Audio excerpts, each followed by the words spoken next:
Hey everybody, how you doing? This is Leslie Dowling.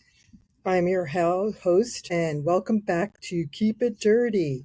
It's a podcast where my guests share their life living functionally and sustainably, and their why behind their experiences navigating through our ever-changing environment.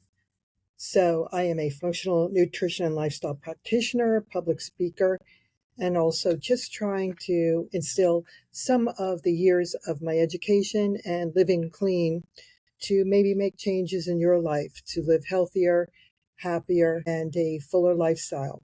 So, welcome back. So, today I'm going to speak into how my years eventing with my horse Sweets, who's still alive, we hack out a lot.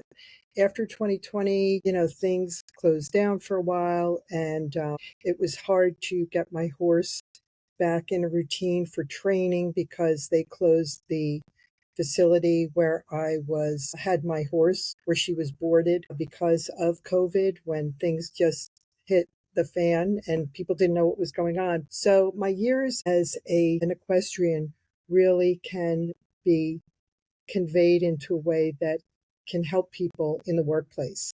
And that's the unspoken language and camaraderie of horsemanship and working with horses. And the years that before I started competing, I would muck stalls. I would take time to give space to see the movement, the actions of horses, because I didn't grow up with horses.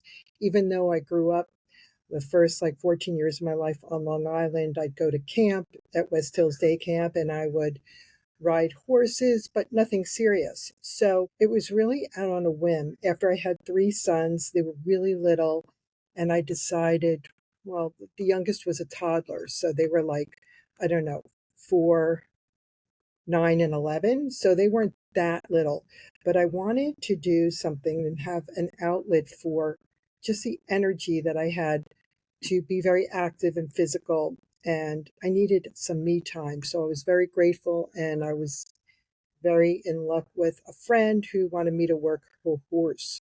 So I started working my friend's horse during the week, just riding her and giving her exercise. And then I decided this was something that I was really passionate about. So about a year and a half later, I decided to get a horse. And the Mario Andretti and me, I decided in midlife with three relatively young kids that I wanted to start competing. So I started low level eventing. And it really was a labor of love because anyone that competes on any level with hunter jumpers, dressage, show jumping understands and knows that 5 minutes of fame where you go up to the podium and you start doing your thing for the shows are hours and hours of work and training your horse.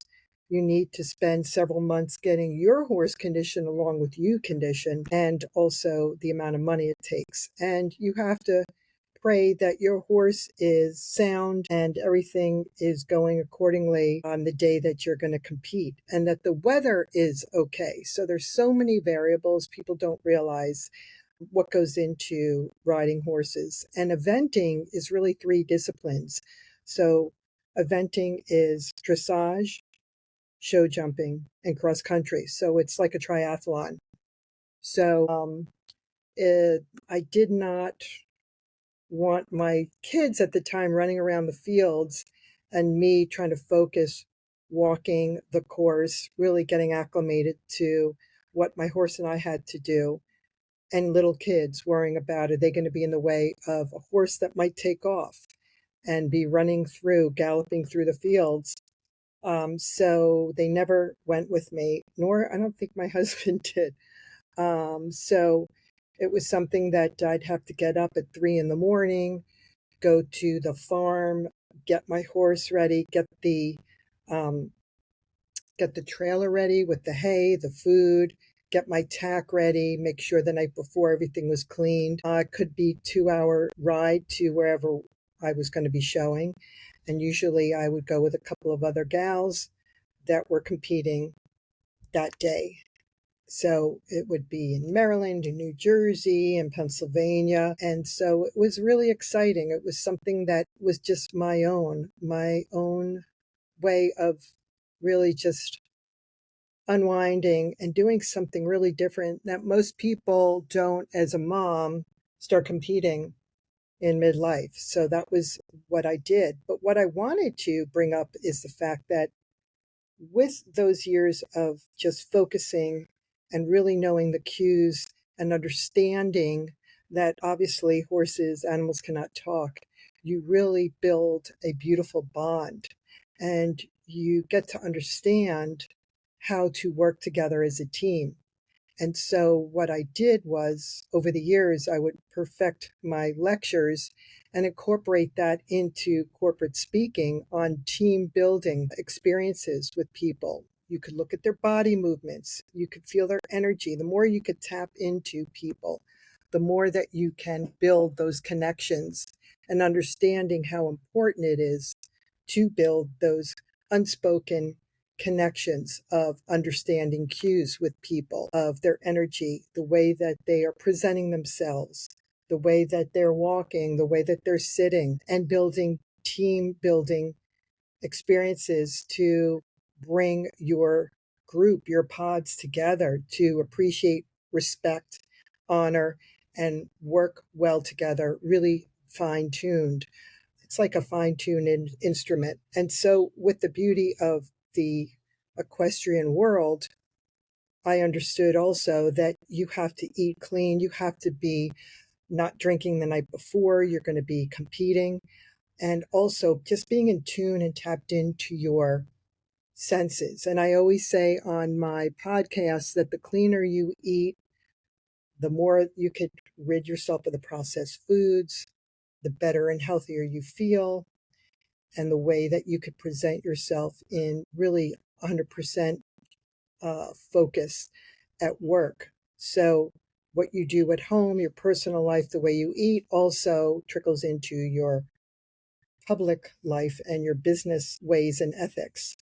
So that's something that I'm really passionate about. I want to get back into the public speaking arena and on a bigger level. And I'm working on coming this fall. I'm going to go back into working on my TEDx speeches because I really enjoy and I thrive on working with groups of people in businesses and really interacting, making that eye contact. So I'm not standing there with a PowerPoint. I'm actually throwing them bars of these health bars and asking everybody to look at the package. Does it look healthy? And everyone says, yeah, there's a sunshine. There's somebody running in the fields. That must be healthy. And then they turn over the package and they see there's like 20 grams of fat and sugars. And it's like you might as well eat 3 candy bars. So you really have to be alert as to what you're purchasing at the grocery store. But full circle, a lot of the things always over the years, I was in competitive sports, played college tennis. I always take the laser focus and just never giving up mentality of eating clean and trying to be healthy and being very communicative and being able to relay how I'm feeling and creating team building experiences working in corporate, which I did for several years at Baldwin Hardware Corporation, which was a subsidiary of Masco in marketing. So I've always kind of gravitated to the forefront of going to trade shows, speaking to people, understanding what their needs and wants are, and bringing that home with the camaraderie of horsemanship, of working one-on-one with my trainer and my horse, understanding and knowing what I need to do to tap into that subconscious level of animals and horses. They're really amazing and magical, and they could really tap into the way that you are riding them. If you're feeling stiff, if your legs are tight around their body, they sense that. They sense that energy. Just taking a deep breath, getting on an animal and understanding and knowing if the animal is sound and is not green. Because when an animal, when they say is green, usually they're skittish, they're not used to going to shows, and they need the time to learn to acclimate to shows. So even before you hop on a horse and you want to start competing with a horse, just make sure whatever horse you get, they've been there, done it. And my horse was always sound, very calm, She is a quarter horse, so she's not a really high end athletic like a thoroughbred would be. And I didn't want that. I don't want a really fast moving crazy horse that would spook but could get me from point A to point B for me to win. I wanted a horse that could do the job, keep me on her, because as an equestrian it's a competitive sport, but it also is a sport that you have to be really careful with. I mean, fluky things can happen. People could fly off of horses. You could break bones. I mean, a lot can happen. So you just have to be mindful of that.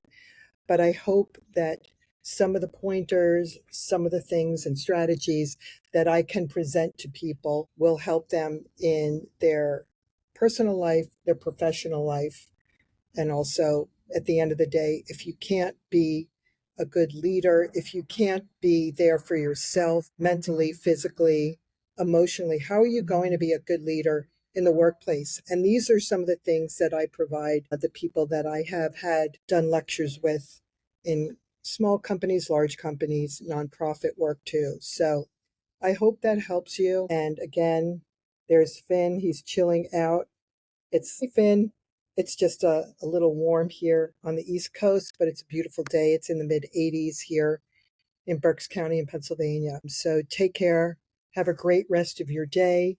If you can subscribe and rate and review my podcast, if you have any questions, I will be having more guests on as we go forward into the summer and the fall. So with that, Finn and I just wish you a best day, and remember, ground with Mother Earth and try to keep it dirty. Take care.